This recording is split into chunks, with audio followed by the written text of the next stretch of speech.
하나님은 어떤 일이거든 그 말씀하신 것은 반드시 이루십니다. 그 성경은 이렇게 말씀하십니다. 주와 함께 있으면 안전하다. 한번 따라해봐요. 주와 함께 있으면 안전합니다. 성경 있습니다. 주와 함께 있으면 안전합니다. 가장 높으신 분의 피난처에 사는 사람은 전능하신 하나님의 그늘 밑에서 편히 쉬게 될 것입니다. 이어서 시편 기자는 이렇게 말씀합니다. 같이 읽으시죠. 내가 여호와께 말합니다. 주는 나의 피난처이시며 성벽입니다. 나의 하나님, 내가 주를 굳게 믿습니다.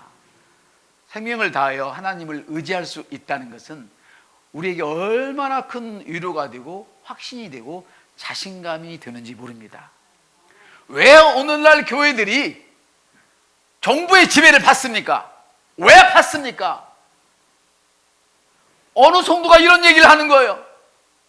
너무 가슴 아픈 말을 제게 해줬어요. 우리 목사님은 너무 순종을 잘하세요. 아니 당연히 목사가 순종을 해야지. 목사가 순종을 해야 성도도 순종을 할 거 아닙니까? 근데 내가 너무 어이가 없어가지고, 아니 그게 무엇이 잘못입니까? 목사는 목숨을 내어놓고 순종을 해야죠. 그랬더니 이분이 그러는 거예요. 우리 목사님은 하나님 말씀에 순종하시지 않고 국가의 말에는 목숨을 걸고 순종을 해요. 예배를 드리라면 오늘 예배 드립니다. 예배를 드리지 말라면 오늘 예배를 안 드립니다. 이런다는 거예요. 하나님의 음성을 듣고 우리는 그것을 결정하는 것이지, 나라에서는 하는 일은 너무나 당연한 거잖아요. 그걸 이상하게 생각이 없어요. 자, 정치에서 좌우로 나눈다고 생각을 합시다. 좌파는 광화문을 까야지요. 너무 자연스러운 거예요. 우파는 왜 광화문에만 코로나가 있냐? 저쪽에 데모애들은 없냐? 이렇게 말하는 거예요. 이건 너무 자연스러운 거예요. 다만 우리는 속아서는 안 된다는 거예요. 누가 무슨 말 하든 하나님이 뭐라 말씀하시느냐, 여기에 따라가야 된다는 것이죠. 우리는 나라가 방해를 하기 때문에 비대면을 드리는 것이 아닙니다. 공무원들이 나와서 검열을 하기 때문에 비대면을 드리는 것이 아닙니다. 우리는 연약한 성도들을 보호하기 위해서 비대면을 드리는 것입니다. 그래서 자식들 다 놓고 지금 교회에 나오셨잖아요, 여러분들은. 아멘.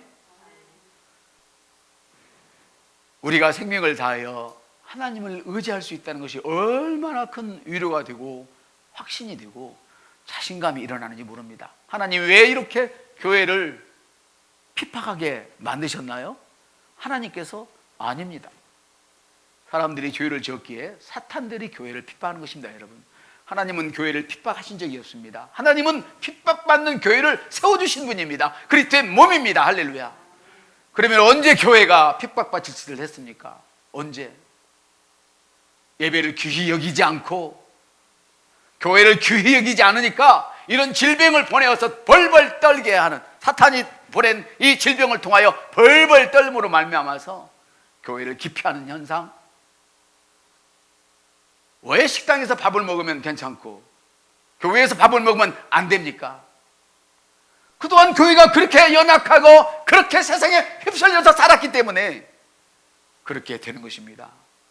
그러나 여러분, 교회라는 특성이 있어요. 교회는 나라가 잘해주고 그래 대통령부터 나서서 야 예배 방해하지 마, 예배 방해하는 사람 10년 영장에 넣어버려, 막 이렇게 하고, 막 시나 또 동사무에서 교회는 무조건 막 지원해줘 이러면 얼마나 좋겠어요. 그러나 그러면 교회는 죽습니다. 큰일 납니다.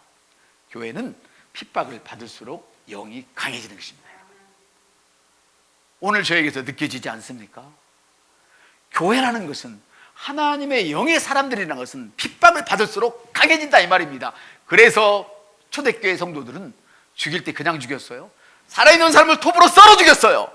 그래도 저 좋은 부활을 얻기 위해서 그래 톱으로 썰어라 으악 하면서 죽었단 말이에요. 아멘.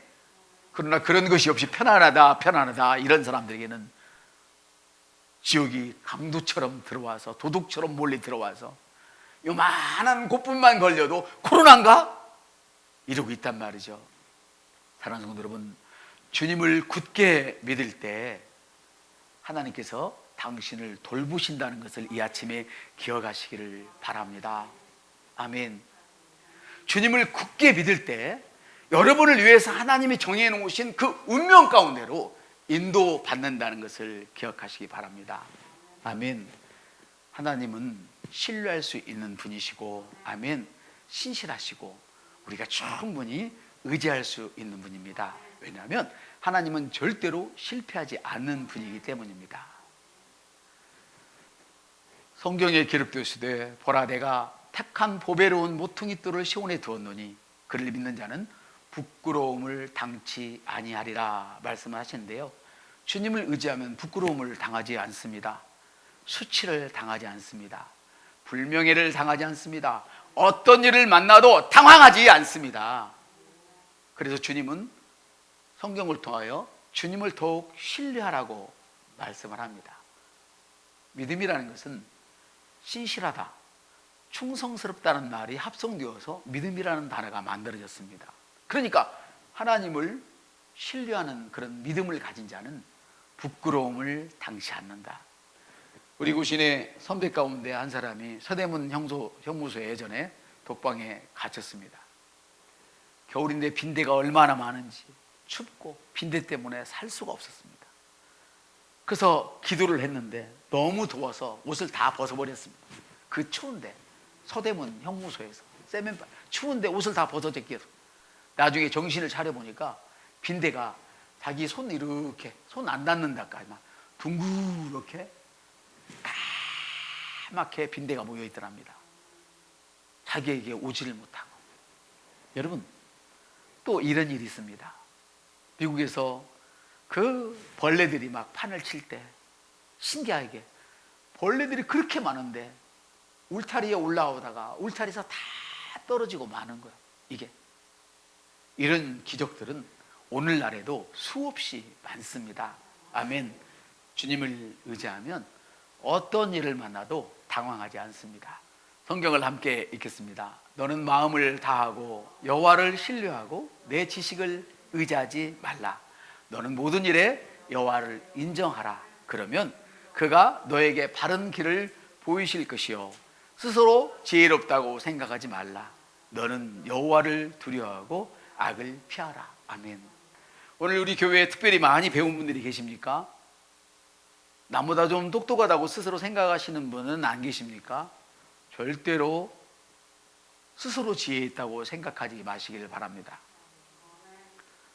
제가 조영기 목사님 설교를 듣고 추사실 목사님 설교를 들어봤어요. 진짜 들을 게 없어요. 들을 게 없어요. 그런데 가슴이 뜨거워져. 그때 파고다 공원에서 조영기 전도사가 학생 때 설교를 하면 얼마나 잘했겠어요. 이 사람 영어도 잘하지. 선교사님들과 다 베껴서 얼마나 잘했겠냔 말이에요. 그런데 이 사람이 설교를 하면 돌멩이가 날라오고 그만해! 막 이러는데 그때 최사실 집사님이었어요.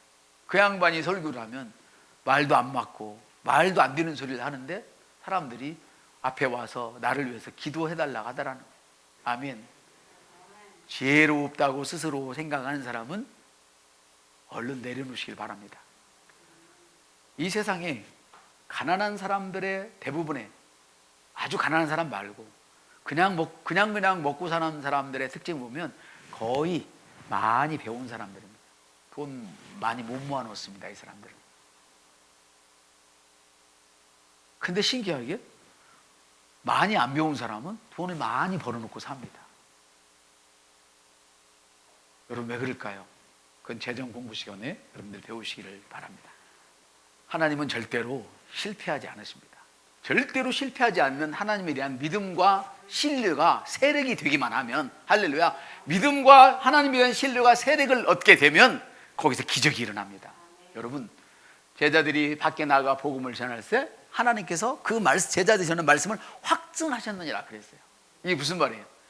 내가 전하는 말씀으로 병든 자가 일어나리라, 할렐루야, 가난한 자가 부욕해 되리라, 죄인이 구원받게 되리라, 이런 확신, 할렐루야, 하나님을 신뢰하는 확신적인 그런 믿음을 갖고 있기 때문에 하나님께서 그것을 확증시켜 준 거예요. 우리는 확신했는데 그것을 증거로 나타내 보인 분은 하나님이시라는 것이죠. 성경에 보면 하나님을 신뢰하는 믿음 때문에 기적이 일어난 사건들이 어마어마하게 많아요. 그 중에 특별히 히브리 소년인 사드락, 메삭, 아벳노고라는 그런 사람이 있어요. 근데 이 사람은 느부갓네살 왕이 신하들이 이들을 죽이려고 꼬셔서 올린 거지. 마치 대통령이 막 그 혼란에 빠지도록 막 이놈이 이거 아부하고 저놈이 저 아부하면 대통령 못 해먹는데요. 목사도 그러잖아요. 어떤 성도가 이 말하고 저 성도가 이 말하면 목사 못 해먹어요. 하나님 말씀만 그래서 듣는 거지. 아멘. 이때 이랬단 말이에요. 그래서 금신상을 만들어 놓고 저 신상에 절하라. 절하지 않으면 다 죽이겠다. 그런데 이 사드락, 메삭, 아벳느고는 하나님을 믿는 여호와 신앙을 갖고 있었단 말이죠. 절을 안 했어요. 그래서 이들이 생명의 위협을 받고 이제 죽게 되어져서 불타는 용광로 속에 던져졌어요. 어떤 믿음으로 던져졌습니까? 우리가 믿음이 있으면 어려움을 만나지 않습니까? 여러분이 믿음이 좋으면 여러분의 가정에 코로나가 안 옵니까? 여러분의 지나가는 회사에 코로나가 안 옵니까? 우리 교회에 코로나가 안 옵니까? 여기 왔지만 자기 자신은 양성 반응이 나타나지 않았을지라도 음성을 놓고 갔는데 양성이 나타난 경우가 없겠습니까, 여러분? 없겠느냐고요. 그러나 중요한 것은 하나님에 대한 신뢰입니다. 주님이 채찍에 맞으심으로 난 나음을 입었다. 할렐루야. 주님이 가난하게 되시면 나를 부유케 하기 위함이다. 아멘. 네가 나를 신뢰하고 증거하면 네가 말하는 그대로 이루어주지. 아멘. 우리는 이런 믿음을 갖고 있는 것입니다. 오늘 집에서 예배하시는 모든 분들도 이런 믿음에 함께 동참하셔서 기적을 경험하시기를 주님의 이름으로 축복합니다. 그들은 용광로 속에 던져져 버렸지만 절대로 실패하지 않으시는 하나님에 대한 그 약속, 그 신뢰, 그것을 믿음으로 말미암아서 기적이 일어났습니다. 하나님에 대한 믿음과 신뢰가 세력을 얻게 되면 기적이 일어납니다. 여러분의 보통 자연스러운 삶 가운데 여러분이 하나님을 믿는 그 믿음, 하나님을 신뢰하는 그 크기에 따라서 초자연 세계가 임하게 되는 것입니다. 하나님은 절대로 실패하거나 실망하지 않습니다. 성경을 같이 읽겠습니다. 내가 하나님을 의지하였은즉 두려워하지 아니하리라. 사람이 내게 어찌하리까? 하나님을 의지하면 어떤 상황에서 두려움이 없습니다. 하나님은 절대로 실패하거나 실망하지 않습니다. 그러나 자기 자신이 무력한 존재라는 것을 인식하지 못하는 사람은 하나님을 의지할 수 없습니다. 나는 많이 배웠어. 내가 그래도 이국 공무원인데, 나는 국회를 아무 증거 없이 그냥 무사 통과할 수 있는 사람인데, 자기 자신이 무기력한 그런 존재라는 것을 인식하지 못하는 사람은 절대로 하나님을 의지할 수가 없어요. 그래서 여러분, 우리가 새로운 피조물의 고백을 하고 있지만 이것을 인식하지 못하는 사람은 그 고백이 온전한 세력을 얻을 수 없다는 거예요. 그래서 자신의 힘으로 발버둥치다가 결국에는 사단에게 메어버리게 되고 힘들어합니다. 그러나 하나님께 너무 감사한 것은 우리가 넘어지고 엎어지고 사단에 메었을지라도 때로는 그것 때문에 복으로 바꾸지는 역사가 일어납니다. 왜냐하면 그때야 비로소 자기 자신의 무력함을 알기 때문에 하나님 도와주십시오. 이렇게 할 때 제가 하나님이 아닌 것이 얼마나 감사해요. 나 같으면 이 싸가지 없는 인생아 저리 꺼져 이럴 텐데, 하나님은 세상에 하나님의 그 사랑은 얼마나 큰지, 하나님의 그 자비와 긍휼이 그 배신자를 다시 품어주신 것입니다. 아멘. 그래서 우리가 실수한다 해도 하나님은 실수를 안 하세요. 성경은 이렇게 말씀하세요. 같이 읽겠습니다. 우리는 죽음을 각오하고 있었고 자신이 아무것도 할 수 없는 무기력한 존재라는 것을 절감하였습니다. 그러나 그것이 오히려 잘된 일이었습니다. 우리는 그렇게 되자 우리를 구원하실 분도 죽은 사람을 살리실 분도 하나님임을 깨달아 모든 것을 하나님의 손에 맡길 수 있었기 때문입니다. 하나님께서 무서운 죽음에서 우리를 건져주셨습니다. 그리고 하나님께서 앞으로도 몇 번이고 우리를 건져 주실 것을 믿고 있습니다. 이런 고백입니다. 내가 뭔가 할 수 있을 줄 알았는데 아무것도 되는 게 없는 거예요. 무기력한 존재라는 거예요. 여기서 제가 여러분에게 말씀을 드리고 싶은 것은 앞으로 10년 안에 어쩌면 모든 직장이 사라질, 거의 많은 직장이 사라질 것입니다. 예전에는 공무원이 철밥통이라고 그랬잖아요. 그래서 공무원 되기 얼마나 막 우리 아버지도 막 공무원 한 번에 처먹으라 이놈아, 공무원이 뭐 누워 뭐 강아지 이름이 아무나 막 돼? 아니잖아요. 그거 못해서 안달이었다고. 근데 지금은 어때요? 지금은 잘 사는 나라일수록 별로 안 좋아해요. 그런 거를 보통밖에 못 살거든. 그런데 앞으로 10년 안에 세대가 이렇게 더 빨라질 수도 있어요. 더 빨라질 수도. 10년 안에 거의 많은 직장이 사라져서 여러분들은 아마 나라에서 주는 돈이나 먹고 살아야 할 그런 인생으로 전락될 수 있어요. 여러분, 나라에서 주는 돈이 참 좋은 것이지만 절대 우리 개인에게 좋은 것이 아닙니다. 우리 까놓고 한번 생각을 해보십시다. 제가 여러분에게 매달 200만 원씩 준다고 생각해봐요.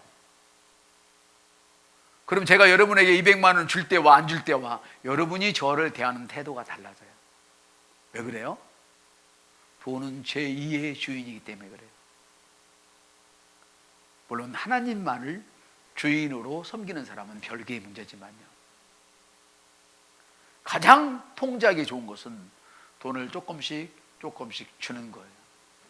여러분, 생각 없이 세상을 살지 마시길 바랍니다.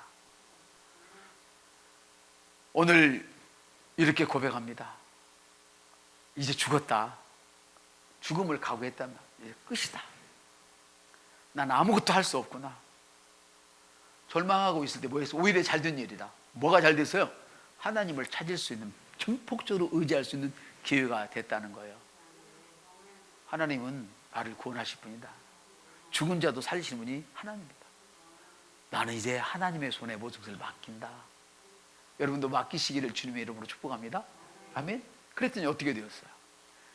맡겼더니 하나님을 신뢰했더니 하나님을 믿는 그 믿음과 신뢰가 쌓이니까 기적이 일어나는 것입니다. 아멘. 하나님은 절대로 실패하거나 실망하지 않으십니다. 성경을 읽겠습니다. 여러 친구를 두는 자는 반드시 자신을 다정한 자로 보여야 하나니 형제보다 더 친밀한 친구도 있느니라. 여러 친구를 두면 이놈한테도 잘해야 되고 저놈한테도 잘해야 되고 온만 자기 중심이 없어져 버리는 거예요. 자기 중심이. 그래서 신앙생활 하는 것 봐도 사람들에게 잘 보이는 사람은 중심 자체가 없어요. 하나님을 전혀 못 섬겨. 사람을 섬기는 것보다도 하나님을 10분의 1도 안 섬겨. 아니 100분의 1도 안 섬겨. 그 사람이, 그 친구가 엄청난 도움을 줄 줄 알고. 성경에서 형제는 어떤 때 낫다고 그랬습니까? 여러분 안 살아봅니까? 저도 그런 경우가 하나 있겠습니다만은 그렇게 꼴 보기 싫은데 형제가 어려우면 도와주고 싶은 마음이 일어나죠. 친구 어려운데 안 도와줬어. 근데 형제가 어려우면 꼴 보기 싫어도 도와준단 말이에요. 그래서 성경이 이렇게 말씀하세요. 형제는 어려울 때를 위하여 있느니라. 해봐. 형제는 어려울 때를 위하여 있느니라. 그러니까 평소에 나 대접 받는다고 막 할 필요 없어. 원래 그런 거야, 사람은. 해봐. 원래 그런 거야. 지 속밖에 모르는 거야. 근데 성경은 어려울 때, 그때를 위해서 형제가 있다고 그랬어요. 그런데 여기 보면 형제보다 더 친밀한 친구도 있느니라. 친구들은 내가 좋을 때는 막 달라붙지만 어려워지고 그 어려움이 길어지고 깊어지면 다 떠나갑니다. 욥이 그랬잖아요. 그런데 사람은 고난의 시간이 길어지고 고난의 시간이 깊어지면 떠나가지만 우리가 혹시라도 잘못해서 고난을 당할 때면 당할수록 주님은 더 가까이 오셔서 도움을 주시는 분이에요. 얼마나 감사해요. 그 성경 한번 읽어요. 시작. 하나님은 우리의 피난처요 힘이시며 고난 중에 나타나시는 도움이시라. 그래서 보통 조금 고난 당할 때는 온갖 불평을 다 하잖아요. 막 나라가 이게 뭐야, 집구석이 이게 뭐야. 나중에는 하나님에 대하여 손가락까지 막 하잖아요. 하나님 살아있으면 나봐 그러고 막 그러잖아요. 네가 목사야 그러잖아요. 근데 고난이 깊어지면 깊어질수록 하나님의 도움이 나타나는 거예요. 고난이 깊어졌다는 뜻은 아까 읽었던 우리 성경 구절, 내 힘으로는 아무것도 할 수 없구나, 교회를 떠나서 나는 아무것도 아니구나. 아멘. 하나님이 나타나는 거예요. 그래서 어려운 고난이 오면 우리는 주님의 이름을 부르는 거예요. 주의 이름을 부르는 자는 구원을 얻으리로다. 할렐루야. 주의 이름을 부를 때 우리는 승리하게 되고, 우리가 승리할 때 하나님이 영화롭게 되는 것입니다. 우리가 주여 영광 받아옵소서, 주여 받아옵소서 그런다고 하나님이 영광을 받는 게 아니라 우리가 승리할 때 하나님이 영광을 받으시는 거예요. 그래서 성경은 이렇게 말씀하세요. 시작. 환난 날에 나를 부르라. 내가 너를 건지리니 내가 너를 영화롭게 하리라. 우리가 건진 받을 때에, 응답 받을 때에 하나님이 영화롭게 되는 거예요. 아멘. 그래서 고난 중에 우리가 해야 하는 것은 주님의 이름을 부르는 거예요. 주님의 이름을 부른다는 것은 지금 어떤 어려운 환경에 처해 있든 상관없이 그분을 의지하라고 하나님이 여러분을 초대하시는 거예요. 할렐루야. 그런 음성으로 들으시면 돼요. 그래서 우리는 고난이 오면 하나님 앞으로 더욱 나오는 것이죠. 그러면 하나님은 절대로 저와 여러분을 실패하도록 내버려 두실 수가 없으세요. 하나님께서는 저와 여러분이 하나님을 신뢰하고 그분에게만 모든 것을 집중하고 그분의 말씀을 믿고 내 가슴에 두기만 하면 하나님은 우리의 소망과 우리 영혼이 닻이 되게 하셔서 올바른 길로, 축복의 길로 갈 수 있도록 도와주세요. 아멘. 기억하십시오. 하나님과 하나님의 말씀은 하나입니다. 그래서 성경은 이렇게 말씀하십니다. 태초에 말씀이 계셨고 그 말씀이 하나님과 함께 계셨으니 그 말씀은 하나님이시라. 태초에 말씀이 계셨는데 그 말씀은 하나님이시고, 할렐루야, 그 말씀은 하나님이시다. 아멘. 하나님과 함께 계신 하나님, 그분은 말씀이다. 아멘. 예수는 하나님이시고 예수는 말씀입니다. 하나님은 절대로 실패하지 않는다고 말하는 것은 말씀은 절대로 실패하지 않는다 같은 의미입니다. 성경은 하늘과 땅은 없어질지라도 하나님의 말씀은 영원히 거한다고 우리에게 말씀을 하시죠. 하나님의 말씀은 항상 우리 안에서 변화를 일으키기에 충분한 능력과 함께 와요. 말씀 혼자 오시지 않아요. 성령의 능력으로 말씀은 함께 오세요. 그런데 그 능력은 어떻게 드러나느냐? 내가 하나님을 신뢰하고, 할렐루야, 그 하나님을 신뢰하는 그 믿음이 어우러져서 세력을 얻을 때에 비로 확증으로 나타나는 거죠. 아멘. 그러므로 말씀은 절대로 실패하지 않기 때문에, 실수하지 않기 때문에, 아멘. 바로 하나님은 실수하고 실패하지 않기 때문에 우리는 말씀이 하는 말을 그대로 믿고 신뢰하고 지켜 행하는 것입니다. 말씀을 듣고 믿었으나 행하지 않으면 그는 죽어있는 믿음입니다. 죽어있는 믿음에는 하나님의 세력이 나타나실 수가 없습니다. 아멘. 살아있는 믿음에만 하나님의 세력이 나타납니다. 오늘 여러분이 어떤 믿음을 가지고 있는지 잘 알지 못하지만 아무리 괴다시만한 믿음일지라도 살아있는 하나님의 이 생명이 있으니 그 말씀 붙들고 그 말씀을 신뢰하는 믿음으로 앞으로 전진하시면 하나님이 여러분을 땅의 창조자와 통치자로 삼으시기에 부족함이 없을 것입니다.